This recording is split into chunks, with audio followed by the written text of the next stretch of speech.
Had to put the bat signal in the sky for Matt Alquiza after the the Hornets pull off that W. I texted you, hey, that was a really impressive win. I know it was against the Wizards, but after what happened yesterday against the 76ers, losing a 10-point lead in the fourth quarter, I think this was really encouraging for the team. So, Matt, I mean, just right off the bat, this is 5, 10 minutes after the game just ended. What are some of your initial thoughts? I know you talked to me about it before, but just let me know about your initial thoughts for this game.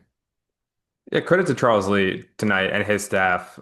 He deserves some criticism for how he handled the rotations against Philadelphia with Trey Mann in the game at the end of it. He owned up to that in pregame media this afternoon before they took the court against Washington. But for these guys, they tipped off a game 23 hours ago to come out on the road in Washington, D.C. and get down by 10 at the half. For Charlotte to come out in that third quarter and just absolutely blitz Washington, I think they scored 44 points in the third quarter alone, end up winning by 20. I mean, all credit goes to Charles Lee and his staff for having the guys ready to play tonight. And then again, credit to the guys that actually took the floor and dominated in that second half. I mean, it was 88 to 51 was the scoring margin in the second half. I feel like everything Charlotte put up went in. I mean, they didn't do anything wrong for the last 24 minutes of that basketball game.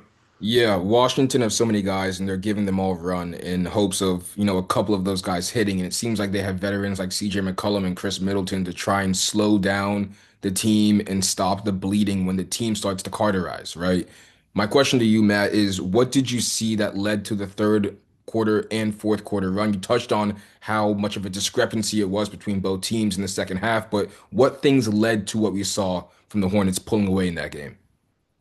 I mean, it's a little bit of variance. Charlotte shot the ball so poorly in the first half. They were getting good looks. The process was there. They were running. They were getting into their offensive sets, and the looks were there. They just weren't falling. And I don't know if that's just tired legs from playing in Philly the night before, but I mean, just the shots started going in. It started with Khan.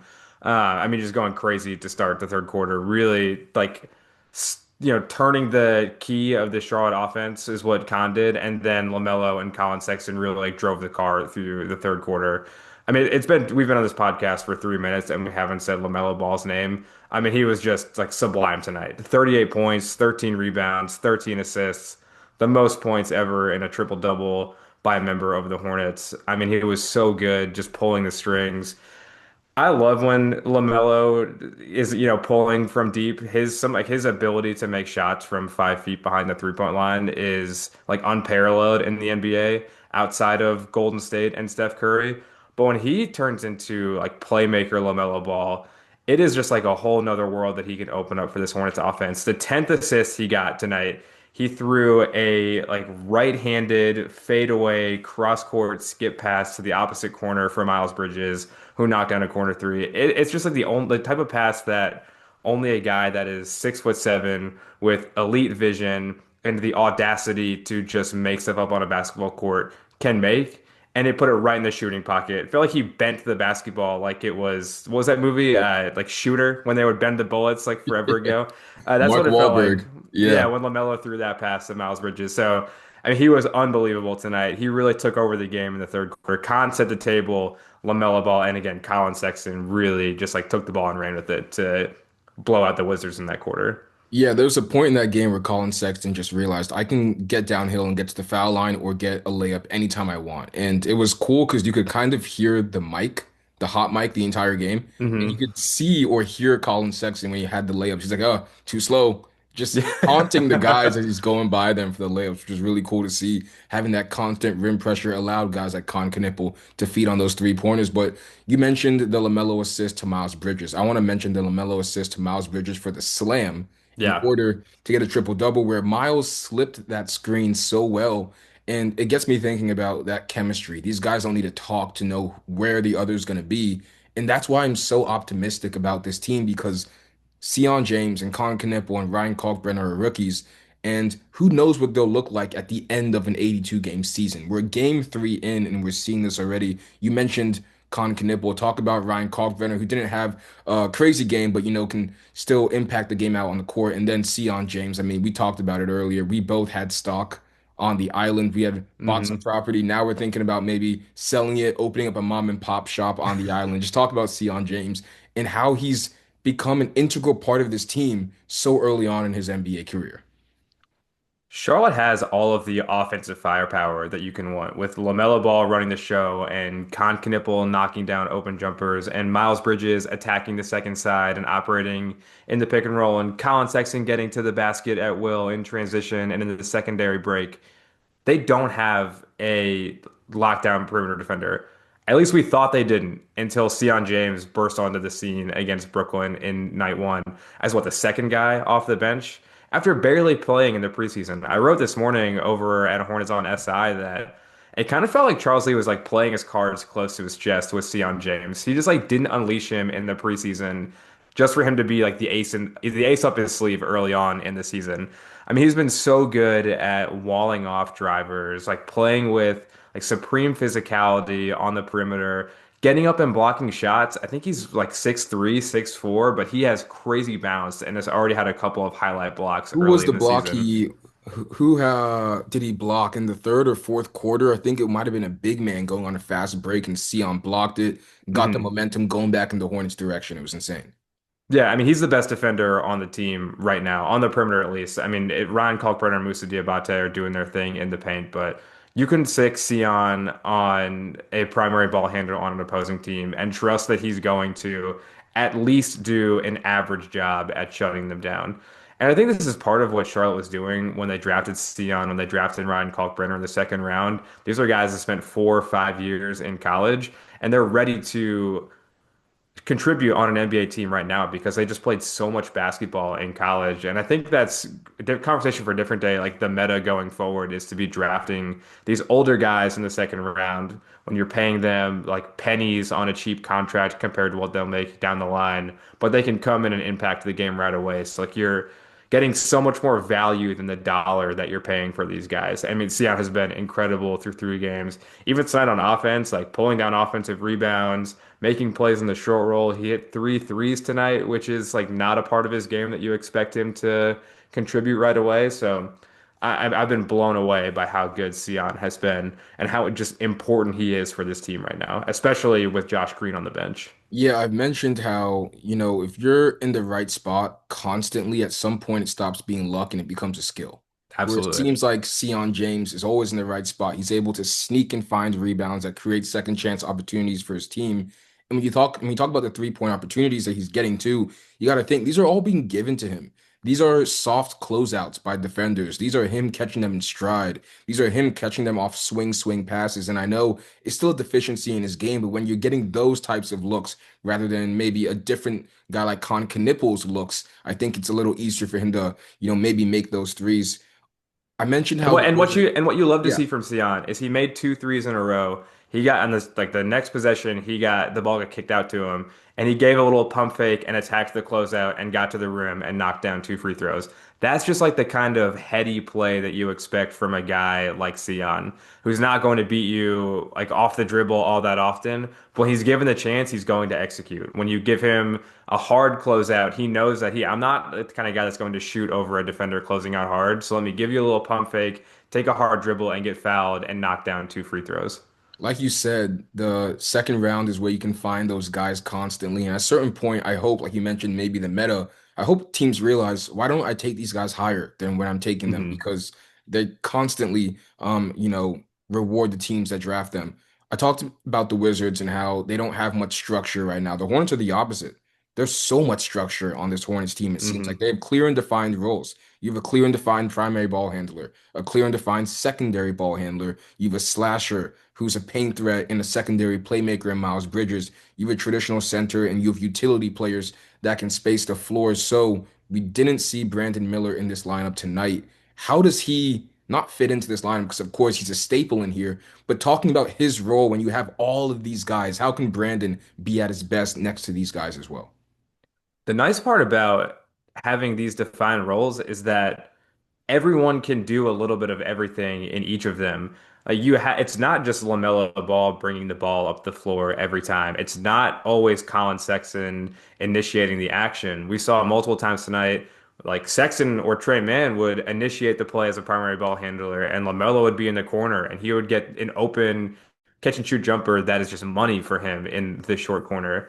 So as long as Brandon can come in and just like fit into the mix, like he can be the ball handler in the like double drag actions that Charlotte likes to run, or he can be the first screener that slips out to the wing to get an open look and either knock down a jumper or attack a closeout. As long as he just continues to do what he was doing in the first, I mean, game and a half before he got hurt, then he'll have no problem fitting back into this lineup. He's been the Hornets' highest usage player through 2 games, and no one has taken more shots like per possession than him. Obviously, he only played half of the game against Philly. So again, as long as he just like continues to do what he's doing, fit into the offense that Charles Lee is trying to run, he'll have no problems just assimilating back into this lineup whenever that happens, hopefully sooner rather than later. Hornets moved to 2-1 after this W. LaMelo Ball, 38 points, 13 rebounds, 13 assists. Con Knipple, 20 points on 5 of 9 from three-pointer. Colin Sexton, 20 points, 7 of 10 from the field. Sion James chips in, 13 on 3 of 4 from deep. And now let's rewind to last night. 10-point lead. I'm thinking, wow, this is an even more impressive win against the Philadelphia 76ers team with VJ Edgecombe, who had 34 in his debut. And I thought that Kalkbrenner would get in foul trouble early, which he did. And I thought the Sixers' pace would be too much for the Hornets, but they weathered the storm. They had a 10-point lead going into the fourth quarter. Let's rewind to that game. What do you see from start to finish? Just another night where LaMelo Ball is everything for Charlotte.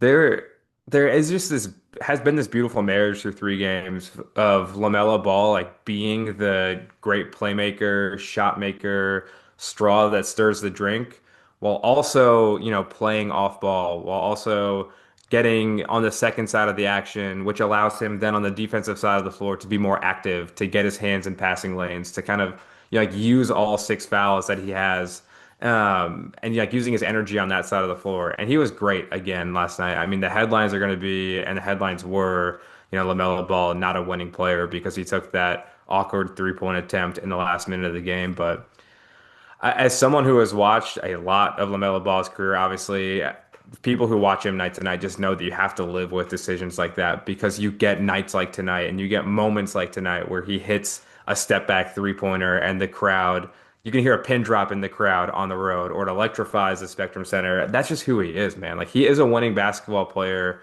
over a 48-minute game. You just have to live with the questionable decisions he makes from possession to possession. Yeah, I did pros and cons for that game. Pros, team defense was stellar. Pro, rookie showed out once again. Mhm. And the last pro, LaMelo's active hands on defense was incredible. Could you talk about that side of the ball too? We saw a little bit in today's game against the Wizards, but being able to just be feisty and be a pest. And sometimes that's all you need to do in order to get those steals. You see Trey Young kind of do the same thing for the Atlanta Hawks. What did you see from LaMelo's defense? Yeah, Charlotte has been very, very active on the perimeter, even dating back to the preseason. It's like they know that they don't have the like talent to get in a defensive stance and stay in front of their guy. So they're playing like really tight off-ball defense, which is led to some like lapses in communication and some back cuts, which are easy buckets for the opposing team. But that's the kind of defensive style that I feel like LaMelo will thrive in because yeah, he's not like the most athletic and he's not the most shifty and he's not able to stay in front of a Tyrese Maxey or a VJ Edgecombe. But he's 6'7" with like a 7-foot wingspan. And if you just let him use his physical tools as a like off-ball roamer, as someone who's trying to like play sticky coverage on somebody without the ball, then like deflections are going to come. It's just like going to happen because that's who he is, and he can see plays like 3 passes ahead, so he kind of like knows where the ball is going. And Charlotte has allowed him to do that a little bit in this defensive scheme when they're playing the drop coverage with Ryan Kalkbrenner.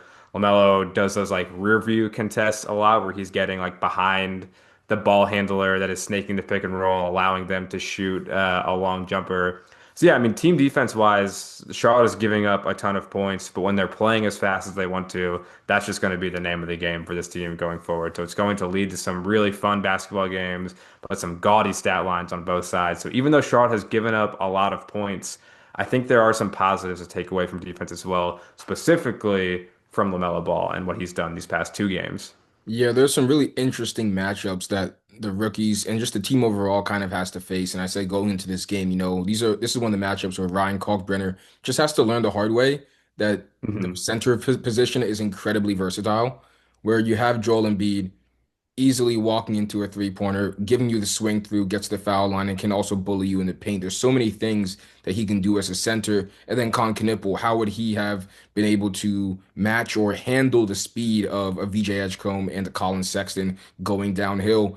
How excited are you to see the 82 game progression from these guys? Because they're getting, when you play the Nets, you're getting a much different matchup on a night-to-night basis from Nick Claxton to a Joel Embiid to whoever Colin or Con Knipple might be guarding on a game-to-game basis. It's great, man. And you and I have talked about this a number of times over the last year. The NBA is just in such a great place. I mean, there's just so much talent across the league that no matter who Charlotte plays, whether it is a Brooklyn who is going, ideally for them, going to be picking in the top three of the draft, or when Orlando comes to town and Minnesota comes to town, teams with legitimate championship aspirations, the talent level is just so high that no matter who you're watching in the Spectrum Center or when Charlotte plays an away game, there's like going to be something interesting to watch. There's going to be an intriguing matchup. For the Hornets specifically, there's going to be nights where you see things start to click for Con Knipple, like those two fadeaway threes he hit in the corner last night, where he was able to like shift his footwork and instead of like curl off a screen, flare away from it and like set his feet and shoot a jumper. So yeah, it's incredibly exciting for a team like the Hornets who have four rookies that are getting playing time. They have young players still like Diabate and Trey Mann and LaMelo Ball, who in the grand scheme of things are like young in NBA standards. Brandon Miller as well. Just kind of like figure out how they're going to play together on a night-to-night basis. Like the ceiling is high for this group. We saw it in the second half tonight, like scoring 88 points in 24 minutes. These guys can score the basketball. It's not going to be like that every night. There's going to be growing pains. Guys are going to be in and out of the lineup. But from 1 to 11, Charlotte has some guys that are really, really talented. And like you said, it's going to be really fun to watch them kind of figure out what the mix is going to be on a night-to-night basis. Who's going to step up when somebody is not able to put up the performance they've shown thus far. Yeah, I saw a video of Miles Bridges last night after the Sixers lost in the post-game locker room, and he's doing media saying, "Hey, man, that's the beauty and the curse of the NBA, right? Where a loss happens and you just got to suck it up. You got to take it across the chin and you got to get ready to play tomorrow." And to see the way they bounce back was good. Now, you mentioned the intriguing matchups, night to night basis. They have the Heat on Tuesday, last Mhm. game on the road before returning to the Spectrum Center on Thursday. What do you see in that Heat matchup? Quick previews. I haven't had a chance to get my eyes on the Heat so far this year, but Norman Powell's an interesting one, like a real movement shooter. Charlotte hasn't played a guy like him that is the type of like perimeter scorer that Norman Powell is, who's like the catch and shoot guy, one dribble pull ups, maybe like a younger CJ McCollum would have played like that, but it'll be interesting to see what Charlotte does against Norm Powell in defense. And then Bam Adebayo in the paint. He is just a completely different style of big man than who Charlotte has played. A little bit undersized, but supremely physical, stronger than both Diabate and Kalkbrenner. Be interested to see who Charles Lee starts. He started Kalkbrenner, what, all three games, right? And so Yeah. they're not doing any sort of like matchup based who starts at center. But we'll see as the rotations change in that game who Charles Lee trusts to guard Bam Adebayo. Now, before we get out of here, you did text me that or you just say to me before we started recording, I've got some really crazy things on my mind that I want to say, some crazy proclamations. Do you want to wait until Tuesday? Do you want to wait until the next one, or do you want to spill it now? I want to. I'm gonna hold off. Okay. I've also said to you, I tried to temper expectations with the Hornets. I started following this team in 2007 when I was in middle school, so I'm on year 18 of Bobcats Hornets fandom analysis, whatever you want to call it. So I'm gonna hit the brakes. I'm not gonna get too far ahead of myself, but I will say I have been very impressed with how this team has played basketball. It feels like they're very much buying into the message that Charles Lee is preaching, the Hornets DNA, they want to play with pace. They're all about the right things. They're obsessed with daily improvement. Like that has been the organizational message for the last year plus since Charles Lee and Jeff Peterson took over, and we're seeing it come to fruition right now. And there's 79 games left in the season, but through three of those 79, I've been very impressed with what I've seen so far. Yeah, I will say for any fan base in the period when you have to become good, when you're bad and you're trying to get good, and you hear all the coach speak, the coach talk, and you're saying, "Oh my God, brother, this guy stinks," right? Like you hear vitamin work and you hear daily improvement and you hear these things and you're like, "Dude, I just want to win a game." Right? Hmm. Can we string together wins? But once you see the structure and the foundation slowly being built and formed, now when those proclamations, now when those statements and those cliches and those phrases start coming out of the woodwork, you're like, oh, I understand how they came about. And I think that's the cool thing that maybe win or loss doesn't matter. You can see that the team is competing. And it's just really cool to see on a game-to-game basis how these guys are maturing and kind of, growing together. Matt, any last words? What are you writing about maybe this week before the Hornets come back in Spectrum Center on Thursday? Yeah, I'll need to rewatch the Philly game and the Wizards game to come up with a ton of ideas. But real quick thing on Sion James this morning. I mean, I tweeted it out. There just aren't words in my vocabulary that can explain how impressed I've been with him through two games. You select a guy like Sion with the 33rd pick, you're hoping that he can give you 5 to 10 minutes a night of like solid perimeter defense. But I mean, has proved through 3 games that he deserves to be a part of this rotation, like right now, and he's going to be a very key part in what Charlotte aspires to do this year. So yeah, some words on Sion James. Some stuff will come up through the rest of the week. I'm interested to like now that there's a bit of a sample size, do some statistical analysis, what things look different from last year, how Charlotte is like finding their easy buckets. So definitely more to come over at Hornets on SI from me this week. Yes, go listen and read whatever Wright is or whatever Matt is writing. He's also on Buzzbeat. You can hear Hmm. great Hornets coverage on there. Shout out to Richie Randall and all the guys over at Buzzbeat. There's a Clutch Player of the Year award. They need to add a Utility Player of the Year award. Just someone who does all the dirty work. Reward these guys for being and playing that specific role. Those Gary Payton Juniors, those used to be Derek Whites. Give those guys and Bruce Brown as well. Give those guys some type of recognition for the dirty work that they do. They're getting their hands dirty all the time. Last thing I will say before we get on out of here, I have some crazy things to say too. I got some crazy things to Give me say. one. Give me one. You said things with an S. Give me one of those crazy things. Crazy, crazy thing one I'll say is that Con Knipple will finish first team all rookie, which is saying Mm. something. Because when you see what Dylan Harper did today, and when you see what Cooper Flag, albeit they're in losses, is still doing really well, I'm just really impressed with how he walked into the NBA and is already a knockdown shooter. And it does so much. It does wonders for this offense. So that's just one. I've got so many legacy things in my duffel bag that I don't want to take out yet. But that's the first game. I want to thank Matt for answering the bat signal in the sky and coming to do this with me at 9:19 p.m. on a Sunday night. Hornets moved to 2-1. They faced the Miami Heat on Tuesday. Matt, thank you, and we will see and hear from you many times more on this channel. Until then, we'll see y'all later. Peace.